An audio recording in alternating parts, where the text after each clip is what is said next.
જી નમસ્કાર, જય માતાજી. મારું નામ શક્તિસિંહ ચૌહાણ છે. આપણે કોંગ્રેસની કાર્યકર્તા. આજે ભારતના પ્રથમ ઉપપ્રધાનમંત્રી અને ગૃહમંત્રી, ભારત રત્ન, આપણે દેશને એક કરનાર એવા આપણે કોંગ્રેસ પાર્ટીના નેતા આદરણીય શ્રી આપણે સરદાર વલ્લભભાઈ પટેલની આજે 150મી જન્મજયંતિ છે, ત્યારે એમને સતત આપણે વંદન કરું છું. આજે આપણે ટેકાથી વડાપ્રધાન બનેલા શ્રી નરેન્દ્ર આપણે મોદીજી આપણે ગુજરાત આપણે આવી રહ્યા છે, ત્યારે એક તરફ તેઓ આપણે ગુજરાતની આપણે જનતાના આપણે ટેક્સના રૂપિયામાંથી બધું આપણે ઉદ્ઘાટનો કરશે ને બીજી બાજુ આપણે ગુજરાતનો ખેડૂત કમોસમી આપણે વરસાદને લીધે એમના જે આપણે પાકો છે તેમને આપણે ખૂબ જ આપણે નુકસાન થયું છે.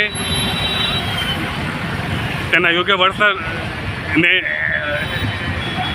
એની આપણે માંગણી આપણે કરી રહ્યો છે, ત્યારે આપણે ખરાબ ડબલ એન્જિનવાળી આપણે ગુજરાત સરકારના આપણે કૃષિમંત્રી 7 દિવસના આપણે વાયદા કરે છે ને સરકારનો આપણે જે પરિપત્ર છે તેમાં આપણે 20 દિવસના આપણે સર્વેનું આપણે નાટક કરે છે. ત્યારે આપણે વડાપ્રધાન નરેન્દ્ર મોદીની આપણે સીધી દેખરેખ હેઠળ જ આવી આપણે બધી આપણે સૂચનાઓ આપવામાં આવી હોય એ શક્ય છે. એક તરફ આપણે વડાપ્રધાન આપણે નરેન્દ્ર મોદી એમના 2 ઉદ્યોગપતિ મિત્રો ગૌતમ અદાણી અને મુકેશ અંબાણીના દેવા તાત્કાલિક માફ કરે છે.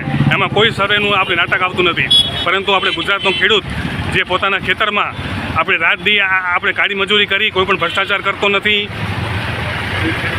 ને આપણે પોતાનો આપણે પરસેવો પાડી ને આપણે ગુજરાતની જનતા માટે અન્ન ઉગાડે છે, ત્યારે આપણે પોતાની આપણે નુકસાનીનું આપણે વળતરમાં આપણે માંગી રહ્યો હોય ને તો આપણે આ જે ખરાબ ડબલ એન્જિનવાળી જે ભાજપ શાસિત જે ગુજરાત સરકાર છે તે તેમનું આપણે યોગ્ય વળતર ને જે એમના દેવા છે, જે પાક ધિરાણ છે તે સંપૂર્ણપણે માફ કરી દેવું જોઈએ.